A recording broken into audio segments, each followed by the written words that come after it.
নমস্কার বন্ধুরা, কেমন আছে? আজকে সবাই সকলকে চ্যানেলে স্বাগত জানাই। তো ডিমের মুরগিগুলো 7টা বিক্রি করে দিয়েছি। দেখুন, সোনালিগুলো 4টে আছে আর আড়াইয়ের 2টো, আর 2টো মোরগ আছে। একটা থাকবে, একটা মুরগি রাখবো, আর বাকি 6টা মুরগি। তো দেখুন, চাল দিলাম বিকেলবেলা, আর দুপুরের দিকে শাক দিয়েছিলাম। শাক নানা রকম সবজির যেটা ওয়েস্ট, সেগুলোর সাথে একটু হালকা করে আটার গুঁড়ো মিক্স করে দিয়েছিলাম। চাল, ধান, গম সব কিছুই খুব ভালো খায়।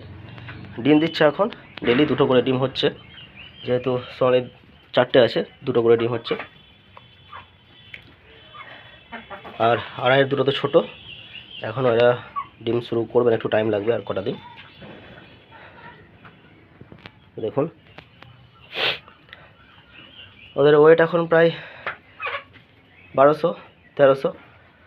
গম আর আটাটা খাইয়ে, যে ভুট্টা খাওয়াচ্ছিলাম সেগুলো খাইয়ে একটু চর্বি হয়ে গেছিলো, ফ্যাট, তার জন্যে ডিম ঠিকভাবে দিচ্ছিল না। সেগুলো আমি টোটালি বন্ধ করে দিয়েছি। হালকা করে ছিটিয়ে দিই, অন্যান্য খাবারের সাথে হালকা করে আটাটা ছিটিয়ে দিই যাতে করে খায়। আটা আর খাওয়ায় না। আর গম ভুট্টা টোটালি বন্ধ, যেহেতু ডিম পারছিল না সে কারণে বন্ধ করে দিয়েছি। ধান এখনও পায়নি, ধানটা খাওয়ালে সবথেকে বেশি ভালো হয়। পর্দাগুলো নামানো আছে, তো মারামারি করছে, এই কালোটা সবাইকে মারছে, বিশেষ করে আড়াইয়ের 2টোকে। দেখুন, খুব হিংসুটে। আর জলের জায়গায় আমি লবণ দিয়ে দিই জলের সাথে, কারণ জল ওদের শরীরের জন্য দরকার, আয়োডিন। জলের সাথে এবং খাবারের সাথে মাঝে মাঝে লবণ আমি দিই, যাতে করে লবণের অভাবটা ওদের শরীরে না হয়। এইগুলো হচ্ছে ডিম পাড়ার জায়গা, এগুলোতে ডিম পাড়ে না। যে ক্যারেটটা আছে সেখানেও ডিম পাড়ে না, পারছে এই যে মুরগির যেটা ঘর আমার পুরোনো ইট দিয়ে গাঁথা, ভিতরে ওরা ডিম পাড়ছে। যেহেতু ওদের প্রাইভেসির দরকার ডিম পাড়ার জন্য, সেফ একটা জায়গা, তো ওরা এই ঘরের ভিতরে সেফ ফিল করে, তার জন্য ভিতরেই ডিম পাড়ে। তো কোনো প্রবলেম নেই, ঠিক আছে। ডিমটা ভাঙারও ভয় থাকে না, আর ডিম খেয়ে নেওয়ারও কোনো চান্স নেই। ভিতরে ডিম পাড়ে সেই ভালো। তো মারামারি করছে, তাড়াতাড়ি করছে। ফ্যাটি খাবারটা একেবারে আমি টোটালি বন্ধ করেছি। ফ্যাটি খাবার খাইয়ে একটু সমস্যা হয়েছে, আমি ডিম ঠিকভাবে পাইনি, যে কারণে আমি 7টা মুরগি বড়গুলো প্রায় 1400-1500 করে এক একটা ওজন, সেগুলো বিক্রি করে দিয়েছি। দামটাও ভালো পেয়েছি, প্রায় 250 টাকার উপরে।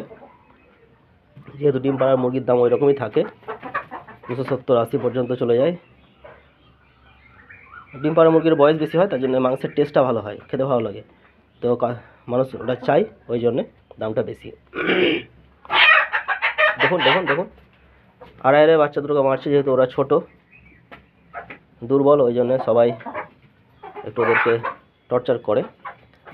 কয়েকদিনের মধ্যে ওরাও বড় হয়ে যাবে, আর এরকম মারতে পারবে না। তখন ওরাই আসলে সাইজে কিন্তু আড়াইয়ের ওদের থেকেও বড় হবে মুরগি, তখন আড়াইয়েরগুলোই ওদেরকে মারবে। এখন যে মারছে তার বদলাটা নিয়ে নেবে, ঠিক। তো বন্ধুরা, এ হচ্ছে আমার ডিম পাড়া মুরগির আপডেট। তো সেরকম কিছু বলার নেই, আমি একটু সময়ের অভাবে কটা মুরগি সরিয়ে দিয়েছি, আর যেহেতু ডিম পারছিল না, ফ্যাট হয়ে গেছে, তার কারণে। বন্ধুরা, সবাই ভালো থাকবেন, সুস্থ থাকবেন। আর আমার যে বড় ফার্মের আপডেট বাচ্চা, সেগুলো আমি আবার দেব যেদিন কোনো হবে, কোনো আপডেট থাকবে। তো ততক্ষণের জন্য গুড বাই।